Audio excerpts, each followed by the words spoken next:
Yo pienso que lo que uno termina haciendo es un mandato, porque yo me dedico a la publicidad por un mandato. A ver, ¿por qué? En mi familia, el personaje más valioso que había cuando yo era chico era un tío que tenía una agencia de publicidad. Una agencia de publicidad que había empezado en la época donde la televisión empezaba y había avisos en vivo. Y ese era el ídolo de la familia. Y mi mamá me enseñó, de una forma tácita pero muy firme, de que yo tenía que dedicarme a la publicidad. Tenía que ser como mi tío, el más famoso de la familia y el lugar más deseado. Así que yo estoy cumpliendo el mandato. Lo sigo cumpliendo todos los días.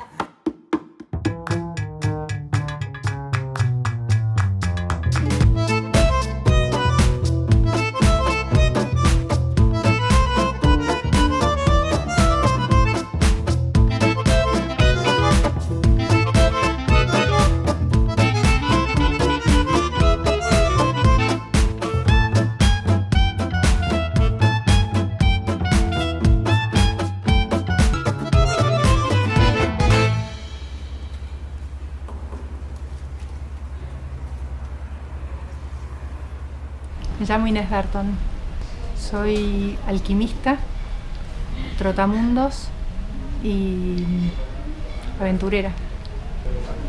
De aquí a un año y mucho, vivir intensamente, disfrutando cada minuto. Inés, por favor, háblanos del olfato. ¿Qué representa este sentido para vos? En mi vida significa muchísimo porque empezó como un problema enorme. De chica tenía migrañas muy fuertes. Y cuando descubrieron, o sea, me hacían estudios y estudios hasta que a los 18 años, cuando voy a vivir a París, descubren que tenía olfato absoluto, que es como el oído absoluto, y que eran ciertos productos de limpieza lo que detonaban las migrañas. Y bueno, en vez de obstruirlo, decidí usarlo y poder trabajar las memorias olfativas. Crear un blend es lo mejor de todo, ¿no? Es como elegir las peras de otoño con las ramas de canela, con cardamomo, jengibre y pimienta para poder crear un momento. Es eso, así que el olfato al final del día Es sí, tu vida. es mi diaria, es mi manera de mirar, es mi mirada. Darío Strasnoy. Estudié psicología, entendí que mi vida detrás de un diván no iba a ser lo que iba a ser. Desde los 20 años soy empresario independiente, se llamaría ahora entrepreneur, y siempre me dediqué al mundo de las ideas. Trabajar, trabajar y trabajar, buscar ideas, ideas, ideas. ¿Qué es para vos el olfato? El olfato para detectar negocios, el olfato para elegir creativos, para armar equipos, para adelantarte a los cambios. Me gusta más la explicación de ella sobre el olfato. Yo te voy a tener que contestar las preguntas del otro lado, pero me gusta más la explicación de ella. Pero bueno, volviéndola, yo pienso que el olfato de toda esa lista que hiciste es el olfato por descubrir las ideas y quién puede producir las ideas y cómo se pueden producir. Eso me parece que es la esencia de la comunicación. En estos tiempos que hay mucha confusión, que se habla mucho de tecnología, de esto, del otro, en realidad la comunicación no cambió. Era antes, es hoy, va a ser mañana encontrar ideas. En el tiempo de la escasez de la atención, eso es mucho más importante que en el pasado. Antes la gente prendía la televisión y tenía que ver, excepto cuando iba a hacerse un café o un té o al baño, tenía que ver los mensajes. Hoy en día no tienen ni por qué verlos. Entonces las ideas son muy importantes. Pablo Cruz Casas. Te lo resumo, hoy soy padre, soy hijo, soy esposo, soy abogado y trabajo como juez. De aquí a un año poder ahondar muchas situaciones que estamos trabajando de apertura judicial, de poder recuperar confianza en lo que yo hago y la verdad que vocacionalmente hago y amo, te diría, mi profesión y necesito que la gente confíe más en nosotros. ¿Qué es el olfato para un juez? Creo que el olfato está relacionado con nuestras vidas, con el reconocer al otro, la naturaleza. Pienso en los animales y cómo es el olfato el que los lleva a reconocerse. Y de última, somos animales, pensantes, pero venimos del mundo animal. Y eso se traslada también a la actividad que desarrollo de la experiencia y cómo el olfato, ese olfato figurado al que aquí hice referencia, tiene que ver con la experiencia. Y me parece que también el olfato hace a nuestra experiencia de... Hay cosas que nos agradan más, hay cosas que nos agradan menos, que nos vamos a acercar a lugares donde nuestro olfato nos diga que está bien que nos quedemos un tiempo más, y vamos a salir de lugares donde nuestro olfato nos diga acá no está bueno que te quedes. Trabajar de juez, sobre todo en el área que yo trabajo, que es el área penal, básicamente trabajamos con la violencia, entonces es muy necesario que podamos tener experiencia y que utilicemos ese olfato figurado como para poder ser conscientes de la violencia en la cual estamos desarrollando nuestra tarea, porque nuestras respuestas van a ser violentas, nuestros conflictos con los que tratamos tienen violencia, y bueno, ojalá nuestro olfato nos ayude a poder ayudar a disminuir un poco la violencia que es intrínseca de las relaciones humanas y de la naturaleza propia, pero me parece que nuestro desafío está en poder encauzar un poco esa violencia y ayudar a disminuirla. Mariela Ivanier. Soy agente de prensa, tengo una hija muy soleada que se llama Mora y soy coleccionista de arte. De acá a un año tengo ganas de hacer muchísimas cosas, como seguir trabajando por supuesto, pero además tengo previsto viajar. El olfato es, yo soy una tejedora, soy una pésima ama de casa, no sé cocinar, no sé coser un botón, Somos dos. no sé hacer ninguna de estas cosas, pero en mi vida profesional, que está absolutamente lindante y tiene una barrera casi invisible con mi vida personal, yo tejo relaciones. Todo lo que yo he hecho a lo largo de más de 30 años de trabajo tiene muchísimo que ver con lo creativo, por supuesto, pero con tejer, con juntar con el otro, con hilvanar esta idea con este hecho. Bueno, esto que estamos sentados acá. Este proyecto que tenemos juntos. Esto que estamos haciendo. Me gustaría contarles a todos que vos reinventaste el té en la Argentina.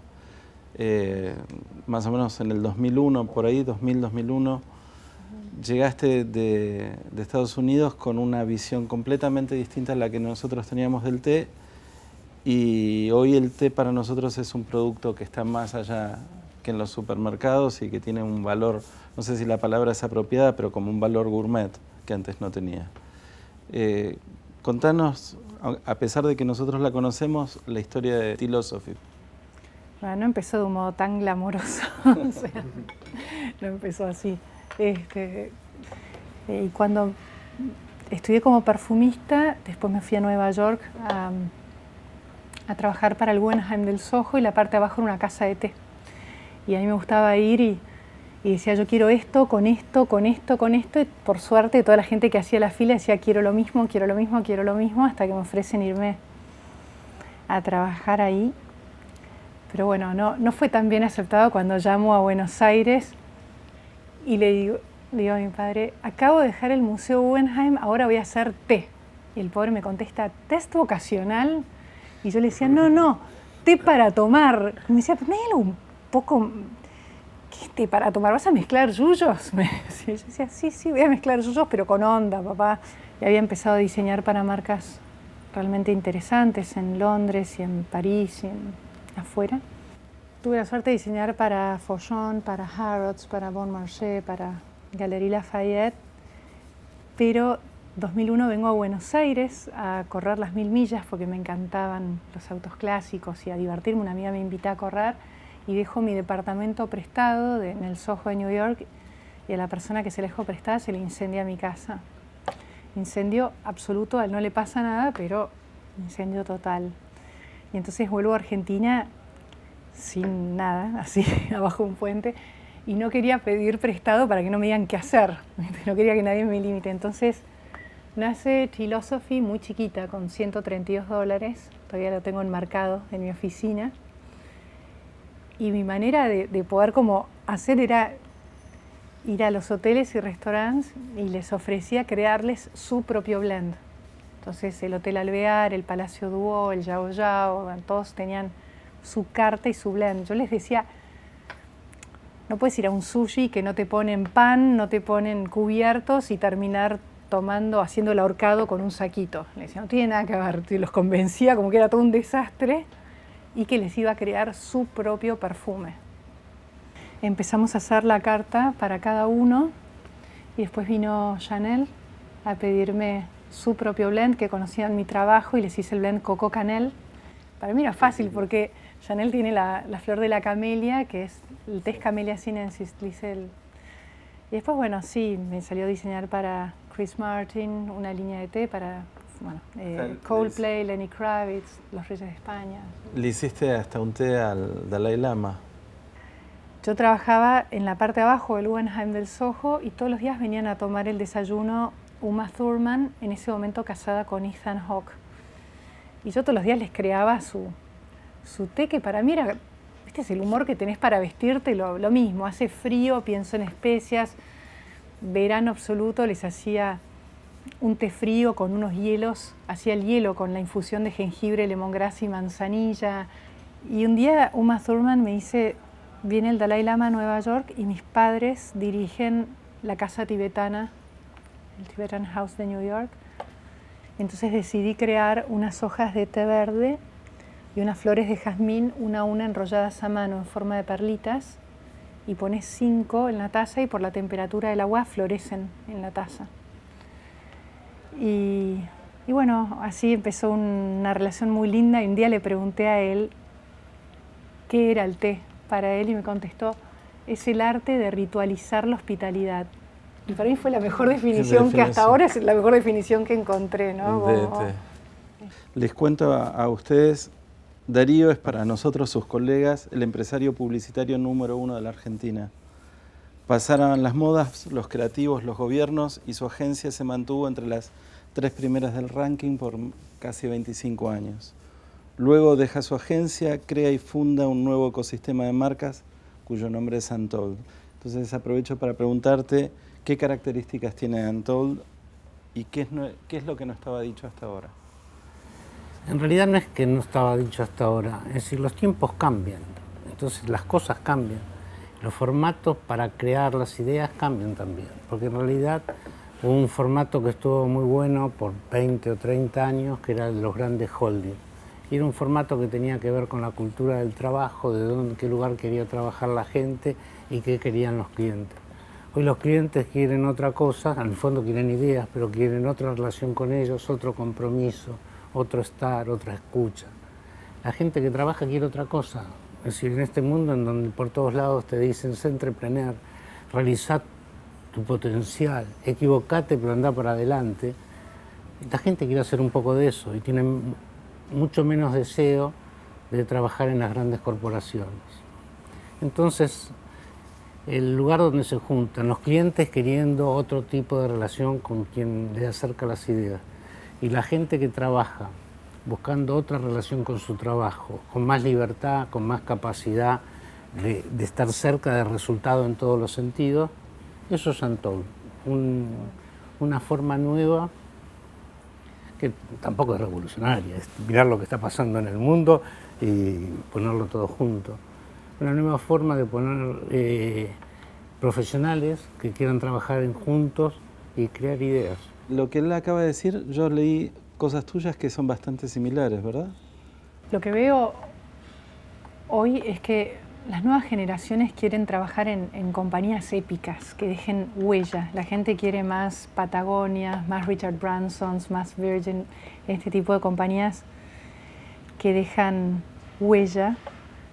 En cuanto al emprendedurismo, creo que es hoy el modo de buscar y de armar equipos. No sé, a mí me pasa que en el momento de armar un equipo busco que absolutamente todos tengan ADN emprendedor. Sos especialista en ciberdelito. Hay un montón de ciberdelitos que le interesan mucho a la gente, pero yo quiero hablar de uno en particular. Por supuesto que a la gente le preocupa el grooming, le preocupa el acoso. Yo te quiero preguntar acerca de si puede considerarse como delito el uso inconsulto de nuestros datos por parte de empresas privadas o de entes gubernamentales. Básicamente creo que ahí está el desafío de la era. Yo formo parte de una corriente de estudio de la problemática que entiende que hoy pasó a ser parte de los derechos humanos, una categoría que nosotros los abogados llamamos autodeterminación informativa. O sea, pasó a ser parte de la persona humana la autodeterminación informativa. No solo que nos podamos autodeterminar en un montón de otras cosas, sino que también eso básicamente quiere decir que sepamos qué pasa con nuestros datos. ¿Parece nuevo? Este concepto jurídico se creó en el año 1983 en un tribunal en Alemania. O sea, con la tecnología disponible y con los datos que había disponibles sobre las personas en Alemania, advirtieron que dijeron, ojo acá, esto hay que protegerlo porque lo que pueden hacer con nuestros datos es muy peligroso para nosotros como personas. Hoy existe en el mundo real, existimos nosotros, pero también existe nuestra identidad digital que nos conoce aún más que nosotros mismos. Digo, seguramente si yo te pregunto qué día abriste la cuenta de tu correo electrónico no te vas a acordar y tu perfil digital se acuerda perfectamente. ¿Qué gasto hiciste en el 24 de enero del 2015? ¿No te acordás? Tu perfil digital se acuerda. Eso nos coloca frente al poder y a las empresas en un desafío que lamentablemente no está tan visible y la gente piensa que estamos hablando de ciencia ficción.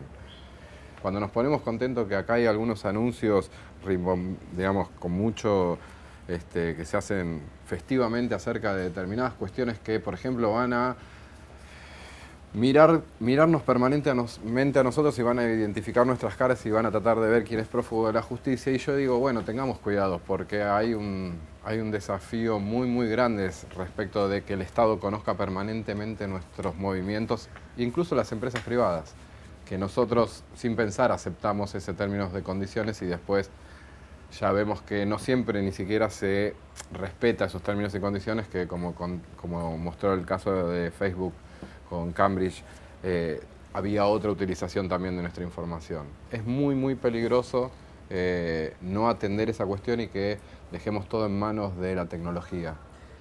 Mariela, uno de los hitos más queridos de mi carrera es culpa tuya, que fue trabajar para Yoko Ono. Contanos qué significó para vos haber traído por primera y única vez a Yoko Ono a la Argentina. Y hay muchas anécdotas interesantes que me gustaría que cuentes alguna. Bueno, lo de Yoko Ono fue una audacia. Yo no tenía ni siquiera 30 años. Conocí a un curador que me dijo que trabajaba con Yoko Ono. Lo visité en Nueva York. Conocí la casa de Yoko en el Soho, que sigue siendo una de sus casas. Y me embelequé con traerla y a él le pareció fantástico. Y entonces empecé a promover esa situación en Buenos Aires y a buscar la locación para traer una de sus dos muestras. Una se llama Exit y la otra se llama Entrance. Y Exit venía de México, era relativamente sencillo, era un gran grupo de ataúdes de madera muy baratos con unos ficus que salían del ataúd con música, una muestra muy exquisita. Hicimos una comida que le vendimos en ese momento al Divino Buenos Aires, a la que vos fuiste, en donde vino Charly García y donde vinieron algunas personalidades. En ese momento las chicas de Urban manejaban la prensa del Divino y lo armamos en conjunto. Y yo estaba muy motivada con una idea que era reunir a Yoko Ono con María Kodama. Para mí era una obviedad absoluta, ¿no? Bueno, dos mujeres japonesas con dos hombres famosos, con una conflictiva en el medio. No tuvieron mucho para decirse, por cierto. Bueno, aprovechemos un breve break para ver la comida de Moby.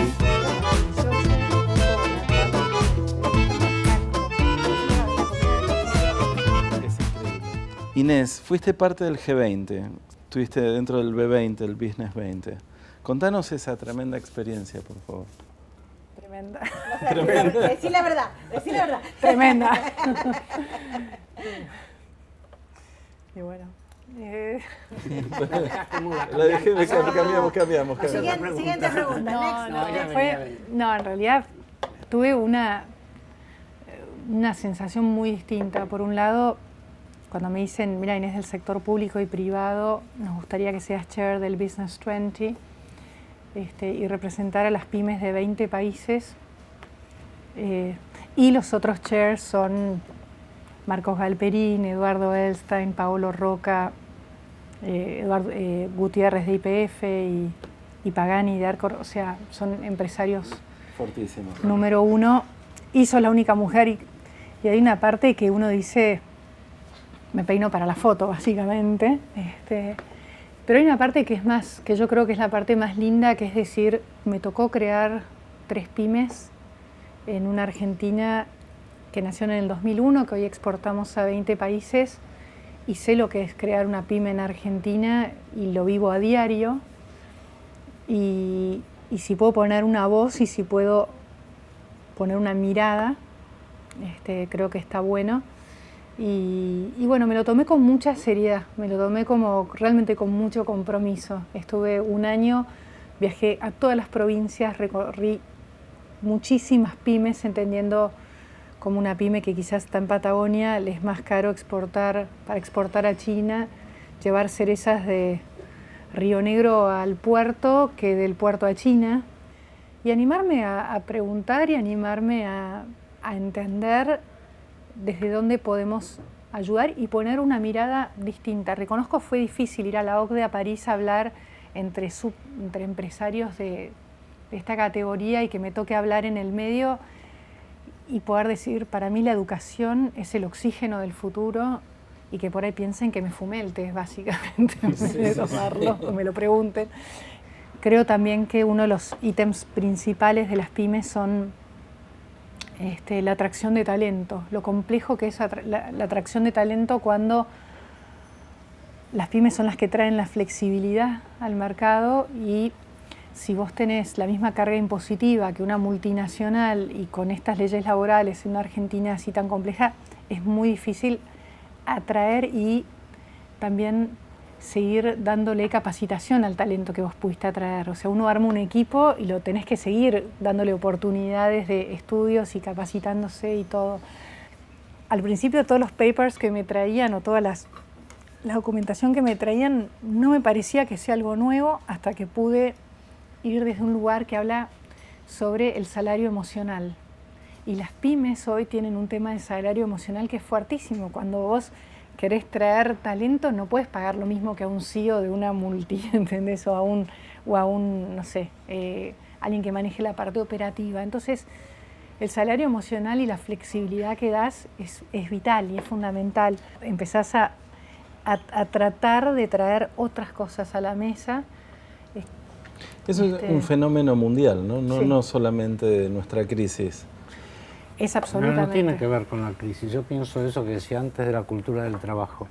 Hoy la gente, cuanto más capaz es, más quiere trabajar en un sistema y en un formato que le venga bien, que le coordine con el resto de su vida, que le coordine con los objetivos.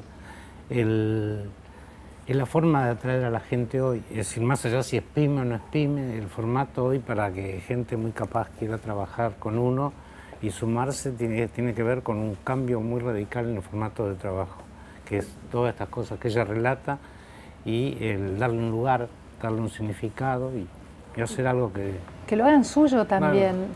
¿Y cómo ves el futuro de la publicidad? Los dos trabajamos toda la vida en agencias de formatos tradicionales, pero ahora la realidad es completamente distinta. En realidad, yo lo que miro es el entregable. ¿Qué quiere la persona que contrata una agencia de publicidad? La persona que contrata una agencia de publicidad, es decir, lo que quiere básicamente es una idea que la gente escuche y le produzca un resultado. Y yo pienso que eso es lo que hay que mirar. El resto son todas situaciones que van cambiando.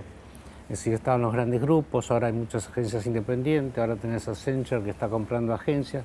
Eso es la vida. Pero lo que hay que mirar es qué espera el otro de uno y cómo fabricar eso que el otro espera de uno. Pienso exactamente en lo mismo en términos de las campañas de prensa. Yo siempre planteo cuando vendo una campaña de prensa que el problema de la satisfacción de esa campaña es la expectativa. Si yo le genero una expectativa excesiva a mi cliente, va a estar esperando algo que yo no voy a poder producir de ninguna manera, con lo cual el pacto inicial es fundamental. Yo quiero crear una soul brand, una marca con alma. Eso es mi sueño, o sea, que sea eso, y creo que es lo que la gente percibe. ¿Cómo hace una compañía muy chiquita como la mía, que está arrancando, para poder... ¿hay algún formato en el que ustedes trabajan, o sea, en que agencias grandes trabajen con clientes más pequeños? Porque uno siempre se imagina que tenés que ser como, no sé, una de las big... No, aparte yo pienso que ya tenés la marca con alma, vos ya tenés el alma. Es totalmente... He dicho, Sí, tiene, pero... por lo que yo conozco, por lo que te escuché, es decir, vos ya tenés el alma, es decir, y de alguna forma las agencias de publicidad, es decir, en realidad buscan clientes con sueños. Es decir, porque en realidad lo que más te divierte es alguien que tenga un sueño. Las agencias no siempre trabajamos por dinero, por lo menos directamente. El dinero después, si haces el trabajo, buen trabajo, viene directa o indirectamente, pero hay muchos clientes, digamos, Philosophy es un cliente que le encantaría tener a cualquier agencia, más allá de que sea económicamente rentable o no. Es el tipo de marcas que les gusta trabajar. Lo que habría que pensar en este momento es qué necesitaría Philosophy, porque el mapa de posibilidades que había es mucho más amplio que el que había antes, y antes tenías que pensar en grandes inversiones y hoy no, y hay que ser muy inteligente y pensar muy tailor-made para encontrar la solución exacta para tu tema, ¿no? Darío, ¿qué pensás de los contenidos como parte importante del futuro de la publicidad? Contenidos digitales. Y van a ser todo. Van a ser todo. Los contenidos van a ser todo. Porque al final los contenidos son en realidad no hubo momento mejor para ser creativo que este. No hubo momento, nunca en la historia hubo un momento en donde el premio es tan grande. Ahora, si te va mal, es terrible. Pero el premio que tiene hoy una buena idea es una cosa increíble. El día que te conocí, hace unos meses en este mismo lugar, me contaste que estabas experimentando en el mundo digital. Sí, los escuchaba a ustedes y de hecho en algún lugar me sentía como gratificado en el decir, bueno, tan errado no estoy. Y no estamos, no soy el único, hay muchas mujeres y hombres que estamos convencidos de que lo que ustedes expresan necesariamente tiene que recalar en lo público. Es necesario que sea exitoso lo que hacemos nosotros, que el sector público sea exitoso, porque con un sector público exitoso va a decir que nuestra comunidad es exitosa, que el sector privado es exitoso, que hay una comunidad que está... yendo a un mejor lugar que nos permita desarrollar nuestras vidas y alcanzar mayores niveles de felicidad en mayores momentos. Esto se imaginan que en el sector privado son desafíos y encontrar gente que lo puede hacer. En el sector público parece una utopía, pero les puedo asegurar que hay. En el sector público, en los poderes ejecutivos es más sencillo, se me hace más sencillo imaginarme modelos de creatividad, modelos de nuevas formas de encarar el trabajo. En el Poder Judicial esto es un poco más complejo, pero yo creo que es inevitable, que necesariamente va a tener que ser así. Yo no sé si ustedes sabían, pero en Argentina desde hace 75 años se fabrican, y esto es verdad, uno de los mejores chocolates del mundo. Los mejores. Los mejores, Elite. Lo más, soy fan. Pruébenlos, que realmente es un placer. Con licor me como.